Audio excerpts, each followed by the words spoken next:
এমন বাংলাদেশ আমরা করতে চাই যেখানে শিশুটি জন্ম নেওয়ার পরে সে তার 3টি অধিকার সাথে সাথে পেয়ে যাবে। একটা হচ্ছে তার বাঁচার অধিকার, অর্থাৎ তার পুষ্টির অধিকার। দ্বিতীয়টা তার সুস্বাস্থ্য রক্ষার অধিকার, অর্থাৎ স্বাস্থ্য সেবা। তৃতীয়টা তার শিক্ষার অধিকার। এই দিয়ে শুরু। এরপরে সে কিশোর হবে, যুবক হবে, সুশিক্ষা নেবে, সে দক্ষ হবে, সে দেশে কিংবা বিদেশে এই দেশের জন্য কাজ করবে আর গর্বের সাথে পরিচয় দিবে আমি একজন বাংলাদেশী। এই শিশু এই 3 উপাদানে বড় হলে জীবনেও চাঁদাবাজ হবে না ইনশাআল্লাহ। সে মাদক সেবী হবে না, সন্ত্রাসী হবে না। তার কারণে তার পরিবার, তার মা বাবা এবং সমাজ সম্মানিত হবে ইনশাআল্লাহ। তারা ঘরেও নিরাপদ না, তারা চলাচলে নিরাপদ না, এবং তারা কর্মক্ষেত্রেও নিরাপদ না। মায়েরা আমাদের সম্মানের জাতি। আমাদের জীবনের চেয়ে আমাদের মাদের সম্মানের মূল্য আমাদের কাছে অনেক বেশি। আমরা কথা দিচ্ছি, হে বাংলাদেশ, আমরা তোমাদেরকে এমন একটা মায়ের জাতি উপহার দেব ইনশাআল্লাহ, যারা গড়ে, যাতায়াতে, কর্মস্থলে পূর্ণ মেধা এবং যোগ্যতা নিয়ে দেশ গড়ার কাজে অবদান রাখবেন। সেখানে তারা ইনশাআল্লাহ সম্পূর্ণ নিরাপত্তা এবং সম্পূর্ণ সম্মানের সাথে দায়িত্ব পালন করবে। আমরা তাদেরকে আমাদের মাতার তাজ হিসাবে মাথায় তুলে রাখব। কারণ আমরা যে মায়ের উদরে জন্ম নিয়েছি, আমরা যে মায়ের গর্ভে জন্ম নিয়েছি, কেউ তো বাপের গর্ভে আমরা জন্ম নেইনি। কেউ দুনিয়ায় জন্ম নিয়ে বাপের বুকের দুধ খাইনি। দুধ খাইয়েছেন আমার সে মায়াবিনী মা। আমার সেই মায়াবিনী মা আমাকে 285 দিন পেটে ধারণ করেছেন। এ মায়ের ঋণ পরিশোধ করার কোন শক্তি কোন সন্তানের নাই। তাই মাকে আজীবন আমাদের সম্মান করতে হবে।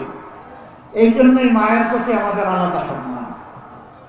একদল দুর্বৃত্ত বলে আমরা যদি দেশ পরিচালনার সুযোগ পাই, সরকার গঠন করি, মা বোনদেরকে আমরা ঘরে বন্দী রাখবো। যারা বাংলাদেশ জামাত ইসলামের প্রতি আজকে নারী সমাজের ভালোবাসা এবং সমর্থন দেখে ভীত সন্ত্রস্ত, তারাই এই সমস্ত কথা বলে আমাদের মা বোনদেরকে তারা ধোঁকা দিতে চায়। তারা আমাদের মা বোনদের সাথে কি আচরণ করে, আমাদের মা বোনরা এই সাথে আমাদের বলতে হবে না। মা বোনরা তাদেরকে ভালো করে চিনে। এরা আমাদের বিরুদ্ধে অপপ্রচার করছে। এদেশের তরুণ যুব সমাজ কোনোদিন জামাতকে সমর্থন করবে না। এদেশের নারী সমাজ কখনো জামাতকে মেনে নেবে না। আলহামদুলিল্লাহ, 5 আগস্টের পর, 36 জুলাই পর বাংলাদেশে সর্ববৃহৎ 5টি সরকারি বিশ্ববিদ্যালয়ের ছাত্র সংসদ নির্বাচন অনুষ্ঠিত হয়েছে।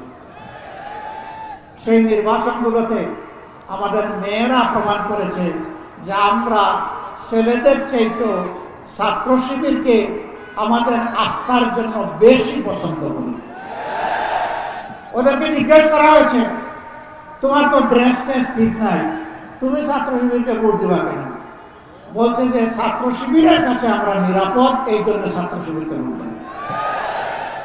মায়েরাও আজকে তাই বলছেন, জামাত ইসলামের কাছে আমরা নিরাপদ, এই জন্যই আমরা জামাত ইসলামকে বেছে নেব। মুবারকবাদ আপনাদের। বহু জায়গায় আমাদের মাদের উপর আক্রমণ শুরু হয়ে গেছে।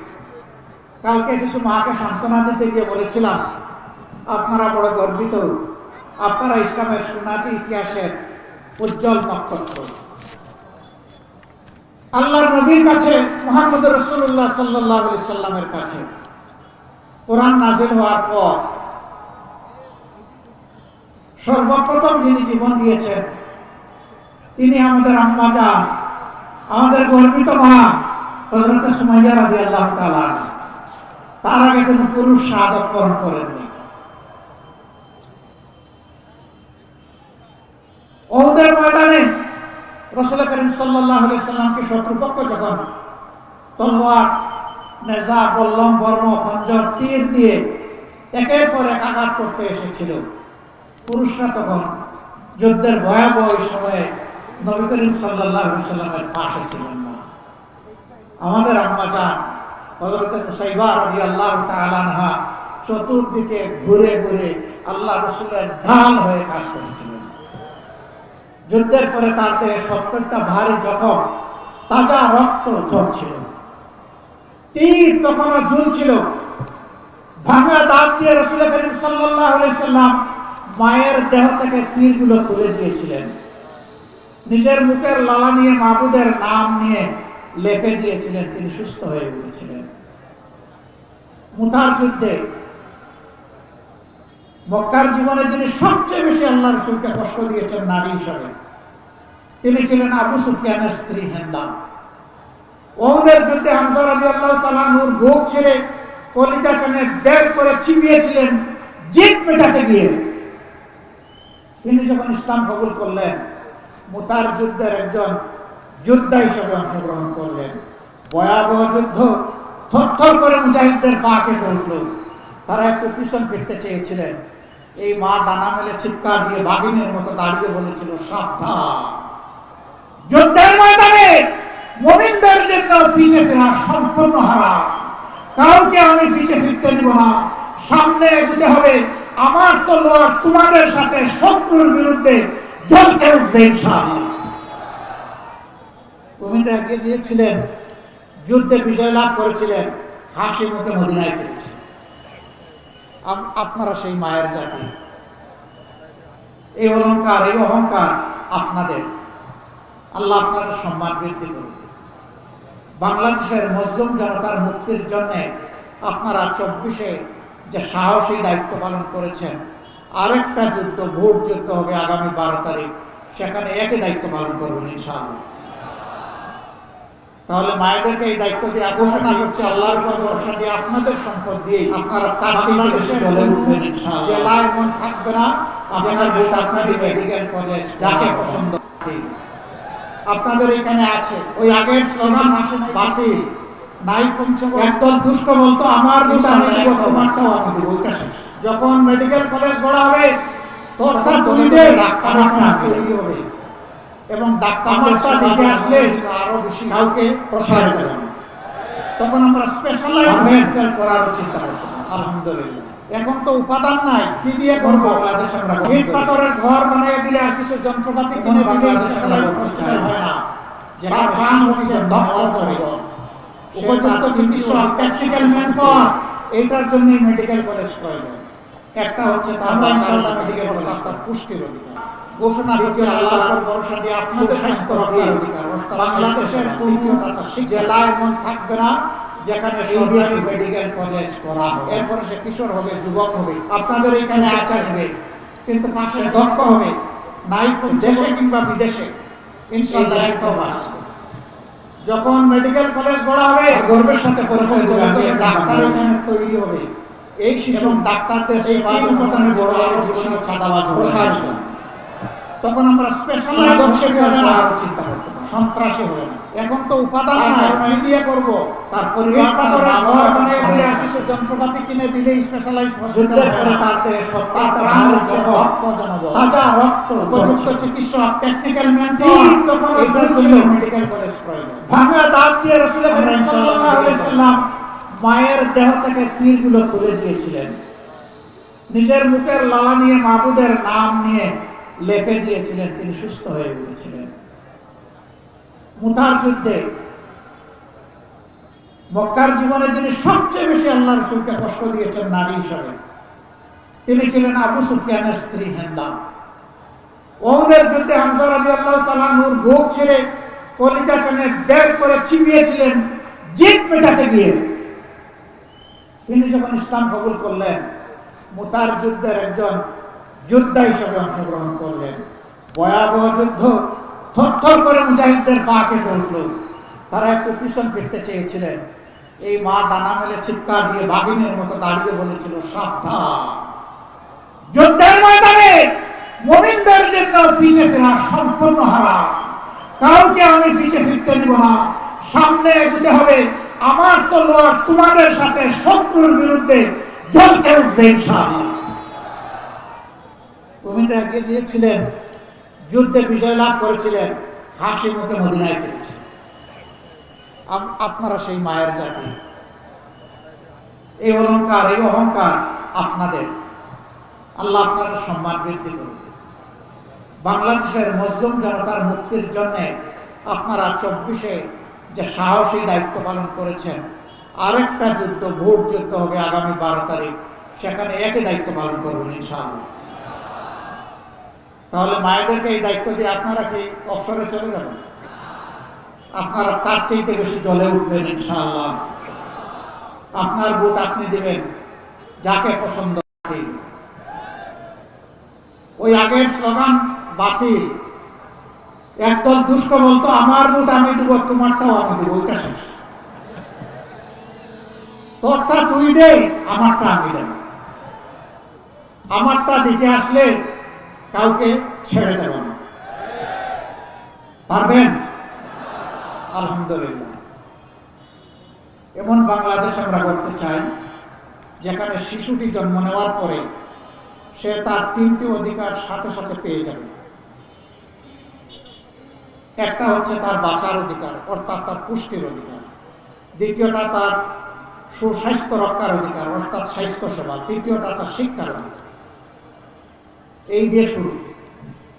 এরপরে সে কিশোর হবে, যুবক হবে, সুশিক্ষা নেবে, সে দক্ষ হবে, সে দেশে কিংবা বিদেশে এই দেশের জন্য কাজ করবে।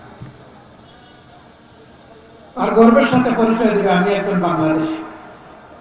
এই শিশু এই 3 উপাদানে বড় হলে জীবনেও চাঁদাবাজ হবে না ইনশাআল্লাহ। সে মাদক সেবী হবে না, সন্ত্রাসী হবে না। তার কারণে তার পরিবার, তার মা বাবা এবং সমাজ সম্মানিত হবে ইনশাআল্লাহ। আমরা সেই বাংলাদেশ করতে চাই। আগেই বলেছি, মা বোনেরা যেখানে সম্পূর্ণ নিরাপদ থাকবেন। আমরা ওই বাংলাদেশ করতে চাই যেই বাংলাদেশের শিক্ষা প্রতিষ্ঠানে আর কোনো গণরুল তৈরি হবে না, আর কোনো মায়ের সন্তানকে জীবন দিতে হবে না, আর কোনো রক্ত ঝরবে না। সেখানে চলবে জ্ঞান এবং প্রজ্ঞার প্রতিযোগিতা, গবেষণার প্রতিযোগিতা। অস্ত্রের ঝনঝনানি আর ওই সমস্ত শিক্ষা প্রতিষ্ঠানে হবে না। আমাদেরকে মানুষ জিজ্ঞেস করে, আপনারা যদি একটা বাংলাদেশ সরকার গঠন করার সুযোগ পান, দেশটি কেমন হবে? আমি বলি, আজকের ঢাকা বিশ্ববিদ্যালয় যেমন হয়েছে তার চেয়ে ভালো হবে। ঢাকা বিশ্ববিদ্যালয়ে কাজ শুরু করেছে 6 মাস হয়নি। জনগণ যদি আমাদেরকে আল্লাহর মেহেরবানিতে ম্যান্ডেট দেয়, আমরা 5 বছর পাবো। ওরা 1 বছরের জন্য নির্বাচিত হয়েছে, আমরা সুযোগ পাবো 5 বছর। সেই 5 বছর আমরা এদেশের জনগণকে সাথে নিয়ে জনগণের জন্য জনবান্ধব বাংলাদেশ গড়ে তুলব ইনশাআল্লাহ। আজ ঢাকা বিশ্ববিদ্যালয়ে মাদক সেবী নাই, বখাটে নাই, গুন্ডাপান্ডা নাই, বাইরের সন্ত্রাসীদের প্রবেশ নাই। আজকে সেখানে আছে সুস্থ পরিবেশ আর শিক্ষার প্রতিযোগিতা। সেই বাংলাদেশে আমরা, সম্মানিত দেশবাসী, আমরা ওই বাংলাদেশটা করতে চাই যেখানে বিচার অর্থের বিনিময়ে কেনা যায় না, যেখানে বিচার গরিব, ধনী, শিক্ষিত, স্বল্প শিক্ষিত কিংবা শিক্ষার আলো বঞ্চিত সকলের জন্য সমান হবে। ওই বাংলাদেশকে আমরা চাই যেখানে ধর্মে ধর্মে আর কোন সংঘাত হবে না, বরঞ্চ একই বাগানের বিভিন্ন জাতের গাছ হিসাবে আমরা পরস্পর সহাবস্থান করব সম্মান এবং ভালোবাসা নিয়ে। সেই বাংলাদেশ আমরা করতে চাই। আমরা ওই বাংলাদেশকে করতে চাই যেই বাংলাদেশে টাকা চুরি করে আর বিদেশের মাটিতে বেগমপাড়া গড়ার স্বপ্ন কেউ দেখবে না। বেগমপাড়ার চোরদেরকে ধরে এনে বাংলাদেশে শাস্তি দেওয়া হবে, ওই বাংলাদেশটা আমরা দেখতে চাই। প্রিয় দেশবাসী, আমরা আপনাদেরকে অধিক কোনো আশ্বাস দেব না। আমরা ওই দিব, এই দিব, বিশেষ কোনো সুবিধা দিব, এটা বলার কোনো অধিকার আমাদের নাই। আমরা কে? আমার বাপের সম্পত্তি দিব আপনাকে দয়া করে? আমরা তো জনগণের সম্পদের পাহারাদার, চৌকিদার, জনগণের সম্পদের আমানত। আমরা যদি ইনসাফ ভিত্তিক ভাবে জনগণের কাছে ফিরিয়ে দিতে পারি, আমাদের বিশ্বাস এই দেশে আর কোনো মানুষ না খেয়ে কষ্ট করবে না, গাছতলায় রাত্রে ঘুমাবে না, ফুটপাতে রাত্রি যাপন করবে না। আমার কোন মা পেটের জ্বালায় অস্থির হয়ে অন্ধকার গলিতে আর প্রবেশ করবে না। এটা জাতীয় লজ্জা। যেই জাতি তার মাদেরকে সম্মানের সাথে সম্ভাষণ পুনর্বাসন করতে পারেন না, এটি একটি কলঙ্কিত ব্যর্থ জাতি। আমরা আর ব্যর্থ হতে চাই না। আমরা এখন আলোর দরজা খুলতে চাই, আলোকিত বাংলাদেশ করতে চাই। শুরু যেখানে করেছিলাম শেষ ওখানে করতে চাই। এখানে প্রচুর পরিমাণ আম উৎপাদন হয়, লিচু উৎপাদন হয়, তাড়াহুড়া করে বিক্রি করতে হয়। আমি আগেই বলেছি এর সংরক্ষণ আর করা হবে এবং সেখানে আরো উন্নত মানের ইন্ডাস্ট্রি গড়ে তোলা হবে। কি ইন্ডাস্ট্রি? আমের রস, লিচুর রস উচ্চ মূল্যে বিদেশে বিক্রি হয়। আমাদের দেশে তার ফুড প্রসেসিং ইন্ডাস্ট্রি না থাকার কারণে কৃষক অস্থির হয়ে যায়, কেমনে তাড়াতাড়ি বিক্রি করে দেবে। এই জন্য সে তার উৎপাদিত ফলের সঠিক মূল্য পায় না। মাঝখানে মধ্যস্বত্বভোগীদের পেট মোটা হয়ে খাইতে হয়।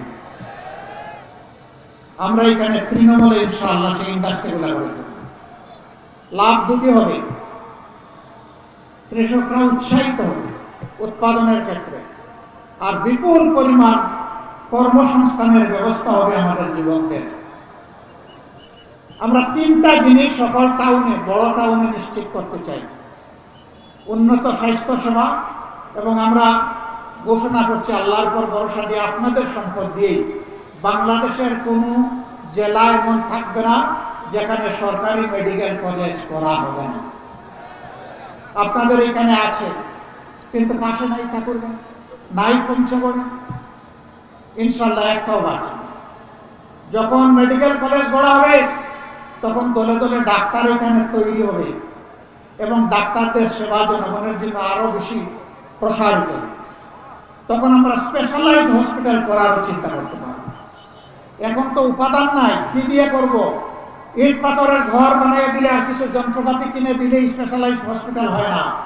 তার প্রাণ হচ্ছে দক্ষ জনবল, উপযুক্ত চিকিৎসক, টেকনিক্যাল ম্যান পাওয়ার। এইটার জন্যই মেডিকেল কলেজ প্রয়োজন। আমরা ইনশাল্লাহ মেডিকেল কলেজ করব। 2 নম্বর, সকল জায়গায় মানসম্মত শিক্ষা প্রতিষ্ঠান গড়ে তোলা হবে। শিক্ষা জাতির মেরুদণ্ড, মেরুদণ্ড ঠিক হলে জাতি ঠিক, মেরুদণ্ড ঠিক নাই জাতি এলো না। আমরা সেই শিক্ষাটা ইনশাআল্লাহ আমাদের সন্তানদেরকে দেব। এখানে কথা দিচ্ছি, একটা সন্তান বাদ যাবে না ইনশাআল্লাহ। সে যদি গরিবের সন্তান হয়, ওরেই আগে খুঁজে বের করবে, কারণ তার মা বাবা ততটা সচেতন না। আমরাই হবো তার মা বাবা ইনশাআল্লাহ। ওরে ধরে এনে সস্তায় আমরা ঢুকাই দেবো স্কুলে। 5 বছর বয়স পর্যন্ত সকল শিশু বিনামূল্যে চিকিৎসা পাওয়ার অধিকার রাখে সরকারের কাছে, তা নিশ্চিত করা হবে ইনশাআল্লাহ। 60-65 বছর বয়স পর্যন্ত যে মানুষগুলো এই সমাজকে দিয়েই গেছেন, তাদের জীবনের পড়ন্ত বেলায় দায়িত্ব নিতে হবে সরকারকে, তাদেরকেও বিনামূল্যে চিকিৎসা নিশ্চিত করা হবে ইনশাআল্লাহ। মাঝখানে যারা আছেন, যারা নিজেরাই পারবেন তারা কুলাবেন, যারা পারবেন না তার দায়িত্ব নিতে হবে সরকার। এইভাবে একটা সমন্বিত চিকিৎসা ব্যবস্থা ইনশাআল্লাহ আমরা গড়ে তুলব। আবার বলছি, আপনাদের টাকা দিয়েই আপনাদের এই ব্যবস্থাপনা হবে ইনশাআল্লাহ। বলবেন আমরা কোথায় টাকা দিই? আমরা তো ট্যাক্স ম্যাক্স দিই না। কে বলছে? প্রতিদিন আপনারা ট্যাক্স দেন। ডাল, চাল, নুন, তেল, পেঁয়াজ, রসুন, আদা, মরিচ, কাপড় চোপড় যাই কিনতে যান, সবগুলোর সাথে পেট দিতে হয় না? ওইটাই তো tax, value aided tax. Tax দিয়ে দিয়েই তো আপনি এই সরকারকে, এই দেশকে চালু রেখেছেন। আর একটা সোর্স থেকে অর্থ আসে, সেটা হচ্ছে বৈদেশিক ঋণ। এখানে গরিব ধনী সবার উপর সমান। আজকের জন্ম নেওয়া শিশুর উপর যেমন, 35 বছরের যুবকের উপর তেমন, 60 বছরের মায়ের উপরে তেমন, সমান অংশের ঋণ। অতএব আপনার টাকা দিয়ে আপনার কাজ করতে সরকার বাধ্য হবে ইনশাআল্লাহ। বলবেন আপনারা এত কথা বলছেন, টাকা পাবেন কই? ওই যে আপনাদের টাকা, আর চুরদের হাতটা জাস্ট একটু অবশ করে দেওয়া হবে। আপনাদের টাকার বরকত বেড়ে যাবে ইনশাআল্লাহ।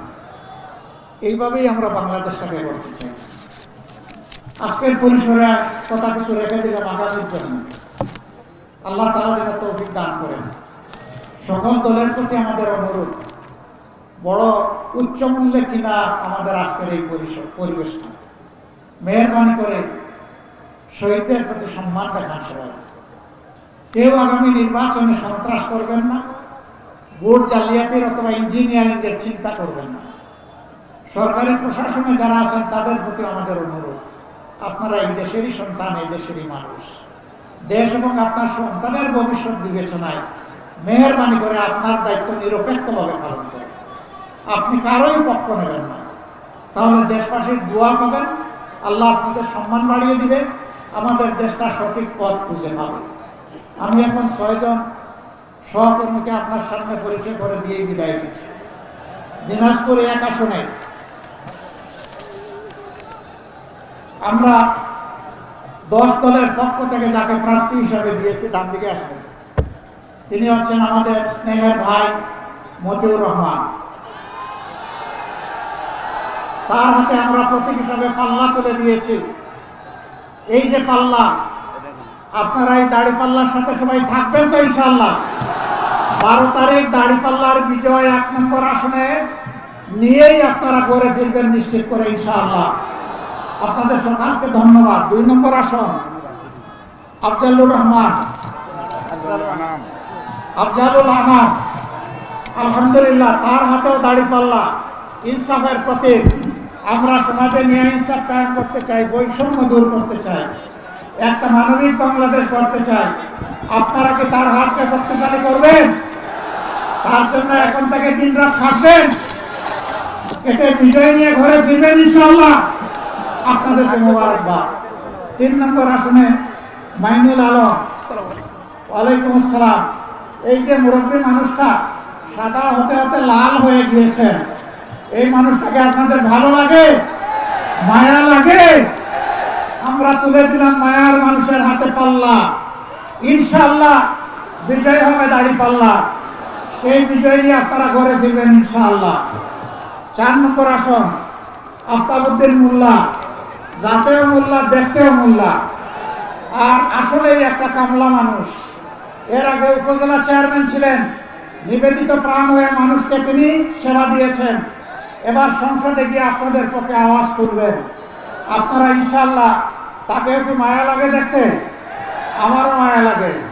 আপনারা তার পাশে দাঁড়াবেন মজবুত হয়ে এবং তার বিজয় নিশ্চিত করে ইনশাআল্লাহ আল্লাহর উপর ভরসা করে আপনারা করে ফিরবেন।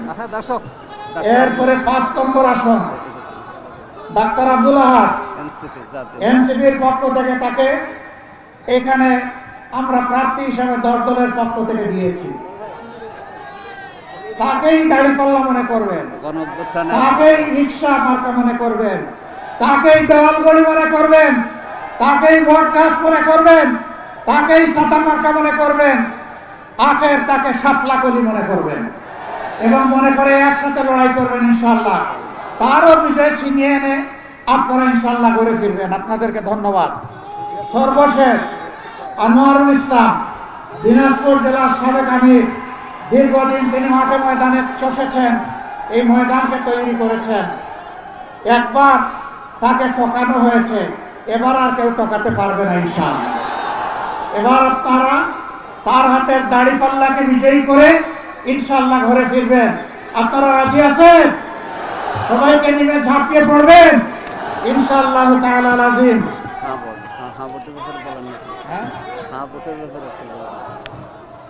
সম্মানিত ভাইগণ, বলবেন যে আমি স্বার্থ ভারী স্বার্থপর, এ পর্যন্ত শুধুমাত্র তাদের মার্কার কথা বললো। আমাদের গণভোটের কি হবে? গণভোটে কি বলবো আমরা? গণভোটে কি বলবো? নতুন বাংলাদেশের জন্য কি বলবো? পরিবর্তনের বাংলাদেশের জন্য কি বলবো? দুর্নীতি মুক্ত বাংলাদেশের জন্য কি বলবো? বেশিরভাগ মুক্ত বাংলাদেশের জন্য কি বলবো? চাঁদাবাজ মুক্ত বাংলাদেশের জন্য কি বলবো? আল্লাহ হাফেজ। বাংলাদেশ জিন্দাবাদ, বাংলাদেশ জামাতে ইসলামী জিন্দাবাদ, 10 দলীয় নির্বাচনী ঐক্য জিন্দাবাদ।